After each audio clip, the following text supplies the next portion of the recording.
United Lutheran Seminary presents the Seminary Explores podcast, conversations on faith, art, people, politics, theology, life, and more, with voices from around the corner and around the globe.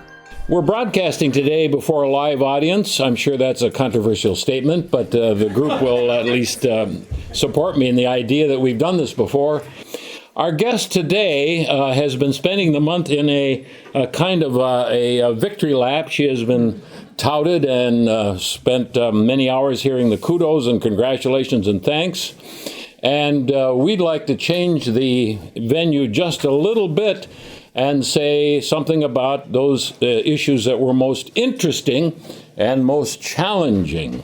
She is Janet Morgan Riggs, and the climax of this month of kudos is that she's required to give an interview with the Seminary Explorers, as it was when she began in her office 11 years ago when we interviewed her then.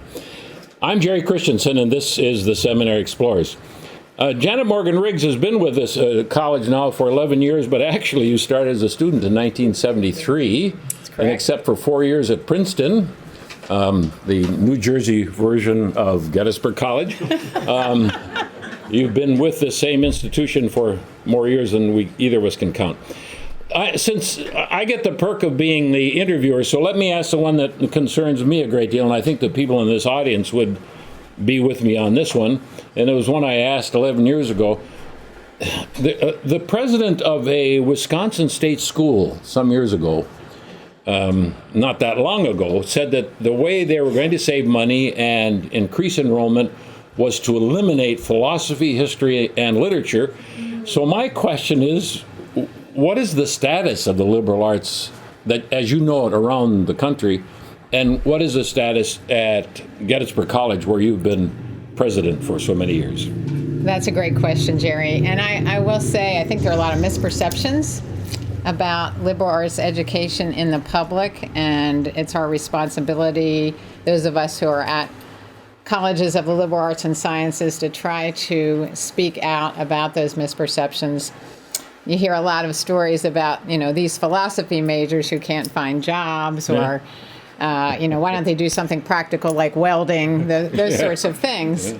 And, the liberal arts are alive and well, I would say. And when we talk about liberal arts, first of all, I think a lot of people think only history, philosophy, maybe studio art, something like that.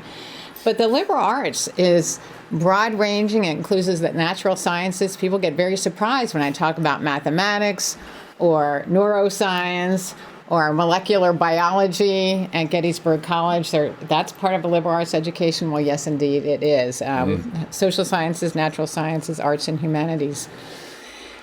I would argue that in today's world, there is no better preparation for careers than a liberal arts education. And I really believe that. Some people say, well, of course, you're the president of a liberal arts college. What else would you say? But I really do believe that. Our students today are graduating into a world that is so fast changing. And gone are the days when you graduate at age of 22 and enter your career and stay there for 40 years. It's just not like that. So the statistics today are that students are changing jobs every few years, and they're changing careers multiple times over their lifetimes. So we're trying to prepare students for that, and we're trying to prepare students for some careers that don't even exist yet. So no, we're not providing all of the specific job-related skills that one of our graduates might need in 30 years, and I would argue no one can do that. But we are providing them with a set of skills that we think are transferable and that are going to be very useful, very applicable, very relevant, no matter what career they take on. And those skills are certainly problem solving, critical thinking, trying to come at complex issues from a variety of different disciplinary perspectives, effective communication, and that's in writing, that's in speaking, and we could include digital communication in that as well.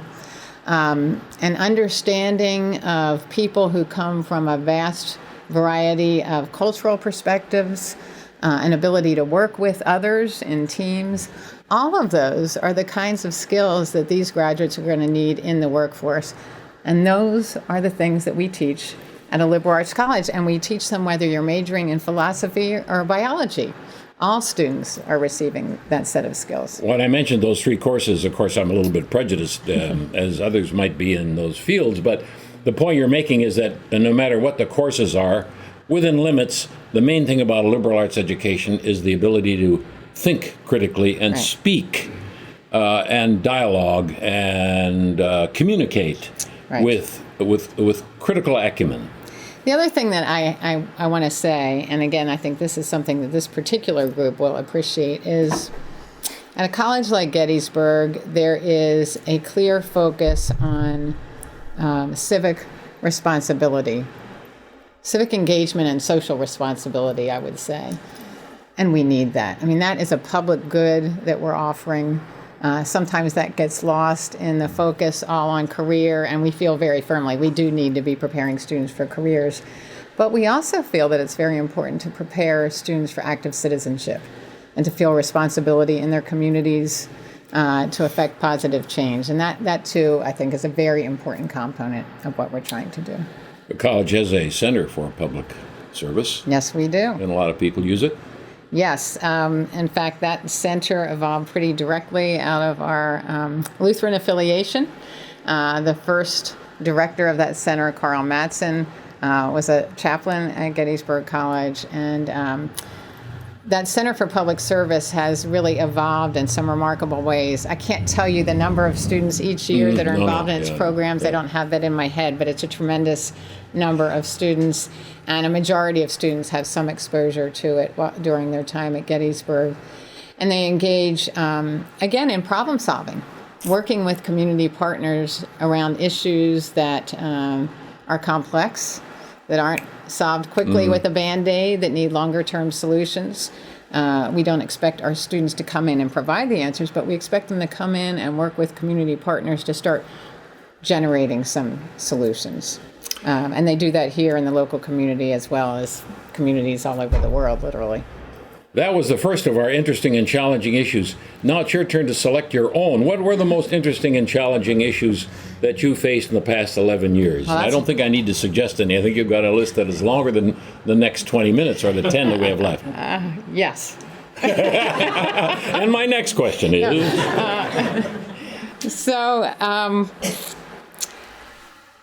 College presidents face a lot of challenging issues, but I think one of the most interesting challenging issues has been the change in student demographics over 10, 11 years that I've been president. The composition of our student body has changed dramatically, and that matches changing times in our country as well. So our student body has become much more diverse in every way imaginable. Race, ethnicity, socioeconomic status, religious beliefs, political backgrounds, gender expression and sexual orientation. It's a much, much more diverse student body, and it really enriches the educational experience. So students come to Gettysburg and they spend time with a lot of students that come from backgrounds that they have never crossed before. And so we think that's a really important component of the experience, is to help these students interact with each other, get to know each other, and really gain an understanding and an appreciation of one another. I will say with that comes some stress and strain, helping a very diverse group of students get along, get to know each other, approach issues from different perspectives with civility. The other thing is that there are a lot of changing needs that go with that group. So, when I think of the range of student support services we have now relative to where we were 15 or 20 years ago, we now have something called the Mosaic House, which is home of our Office of Multicultural Engagement. We have offices there, we have social space for students there, as well as some residential space. A very important component for our campus, not just for students of color, but for all students, to provide some programming. We have an Office of Religious and Spiritual Life that's now working with a broad array of students, Muslim students, Jewish students, Christian students, very different kind of conversations going on there than did many years ago. The issue of socioeconomic status is very interesting on our campus. I think a lot of people think that, Gettysburg students are wealthy. There are few who are, but many of them are receiving significant financial aid. I think about 75% of our students receive aid. They arrive on campus, and there are opportunities available to them, but they can't afford all of those opportunities. Or they need funds to go to the doctor or to replace a set of eyeglasses, and they simply don't have the funds to take care of that. So we've been working really hard to try to be sure that all of the opportunities available to students are really available to all students, not just those who can afford it, but also to help sort of bridge the gap for some of these students with emergency funds and so on. To give you another silly example, we presume that students can drive. Well, we have many students now from urban environments who don't have a driver's license. And you come to Gettysburg, no What car. time is the next bus? They're used to an urban environment, and they're looking around thinking, how do I get around? Where's the bus? Well, we do have that nice little shuttle, but it's a little different than an urban environment.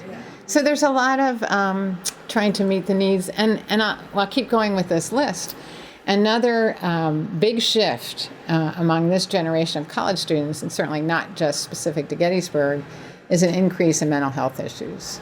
So the incidence of anxiety and depression in this generation of college students has just skyrocketed. And there are some in this room who are working with those students on a daily basis. So that means a lot of extra care. And again, we're in a community that doesn't offer a lot of support in terms of psychological services, so a lot of that responsibility lands on us. That's very challenging. It also means that we need to be watching all of our students carefully all the time. And I don't mean that in a big brother of way, but I mean in a supportive kind of way. Mm-hmm. So we have developed a system called CARE, which really encourages people to report in on students or faculty or staff who they see might be having some specific trouble, so that we can know about that and reach out proactively to those students. Suicide rates on college campuses have jumped. We have been very, very fortunate at Gettysburg not to have one of those instances during my presidency. That's not to say we haven't been close a number of times. And so these are serious issues on a college campus to deal with, and ones that, frankly, I have worried about constantly. They're interesting as well as challenging. They are interesting. We're talking to Dr. Janet Morgan Rigg. She is the now retiring president of Gettysburg College in Gettysburg, Pennsylvania, and is a kind of an exit interview because we also had an entrance interview 11 years ago. I'm Jerry Christensen, and you're listening to the Seminary Explorers. I wonder now, I mean, this is so obvious, but it's still interesting and a challenge, and it took you 10 of the 11 years, I'm sure, and that's financial, maybe 11 of 11 years, the financial considerations of a private liberal arts college. I stepped into this presidency in June of 2008. Need I say more? The economy crashed, and liberal arts colleges really haven't recovered, frankly, from that. That combined with fewer families who are able to afford the cost of a Gettysburg education has made for some very interesting financial challenges. As I said, the vast majority of our students are on financial aid. When you look at this maybe is more detail than you want, but when you look at our year-to-year increase in net tuition revenue, it's almost non-existent, frankly. And so we're trying to always do a little more with a little less. And this is common to liberal arts colleges across the country. It is a huge challenge right now. The needs of students have increased. The dollars coming in have not increased. And so it's a constant challenge of trying to use the funding that you have to the best possible end that you can in support of the students. You mentioned that your successor will probably take a year to get settled, and then the whole process will start again. Oh, yeah. Well, in terms of fundraising, yes. Yeah. So one of the things, of course, we do to try to counteract this is aggressive fundraising. We did have a campaign, and I had said to Jerry earlier, colleges are going to always have to be either in a campaign, recovering for a very brief time from a campaign, which is this year, or planning a campaign. There's not going to be any in between. Aggressive fundraising is going to have to continue. I had the first question, and I guess we have a few minutes for the last question. There are more than so. You can think of a few more. While I ask you this one, of interest to me, in your inaugural 11 years ago, you straightforwardly mentioned that the college was founded by Samuel Simon Schmucker, and I think 99% of us in the audience said, "Who?" And you explained that he was the founder and a Lutheran minister who had founded the college in order to bring people up to the seminary. But more than that, so the mission of the college from the beginning has always been oriented to the community and not just to the seminary, certainly, and not just to the church specifically. It was a mission of the church. I say that because I'm already leading you to be able to say we're not just a feeder for church vocations. No, certainly not. In fact, to some people's chagrin, our connection with the Lutheran Church we have maintained, but I would say it's become a little more distant over time.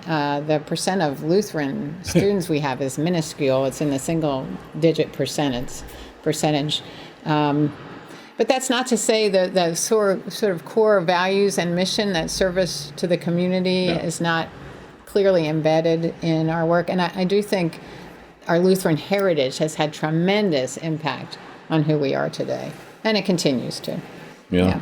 Well, and that's a very important issue for people who are connected with the church and have thought always that this is a kind of a quote-unquote Lutheran school. We're not Minnesota. We don't have a great concentration of Lutherans in this area. We can't expect a lot of Lutheran faculty or students. But if you're right in your inaugural, you said it was actually Schmucker's mission to serve the community as much as to serve the church, if we can divide the two. And I think that's continued. Exactly right. Exactly. I'll give you a chance for one last interesting issue. Oh, I get to pick it? This is your pick. It could be that you're going to be able to join the choir here at St. James now with your husband Ed. After all these years, you and I will agree on that one, right? Neither of us are going to serve the church in that capacity. I guess I will just return to something that I said the other day, actually at a borough council meeting, is how much I have appreciated the relationship between the college and the local community. I think it's really hard sometimes on community members to have, 2,500 18 to 22-year-olds in close proximity. There are some stresses associated with that, and I can say that with a big grin on my face because Ed and I have lived right in the borough within a block of the college campus since 1990. So we raised a family there. We know this well.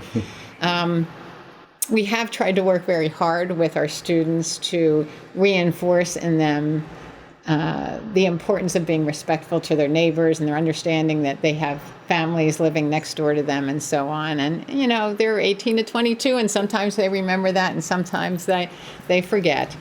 But we continue to reinforce that. But I'm just pleased with the relationship that I think has really developed between the college and community.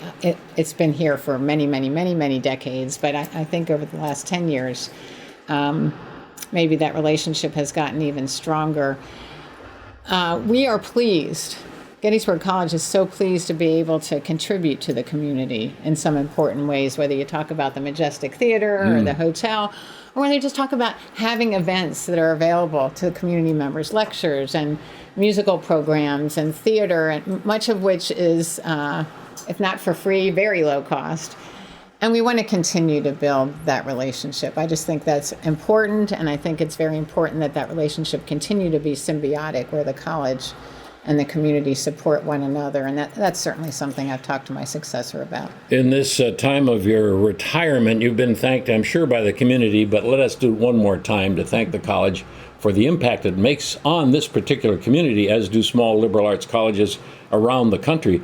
The theater you mentioned, the hotel, the improvement in some of our downtown housing. If we take a look at Gettysburg and compare it with some of the surrounding villages, the difference here, not just physically, but also intellectually and in entertainment terms, and the kind of people who retire here, all are very much a reason for thanking the college and to you for 11 years of service. Thanks, Our Jerry. guest is Janet Morgan Riggs. She is now the retiring president of Gettysburg College. I'm Jerry Christensen for the Seminary Explorers. Have a very good day. Thank you. You have been listening to The Seminary Explorers, a production of United Lutheran Seminary with campuses in Gettysburg, Pennsylvania, and Philadelphia, Pennsylvania.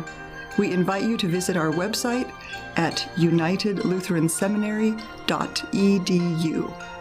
Opinions expressed on this program are not necessarily those of United Lutheran Seminary or the Evangelical Lutheran Church in America.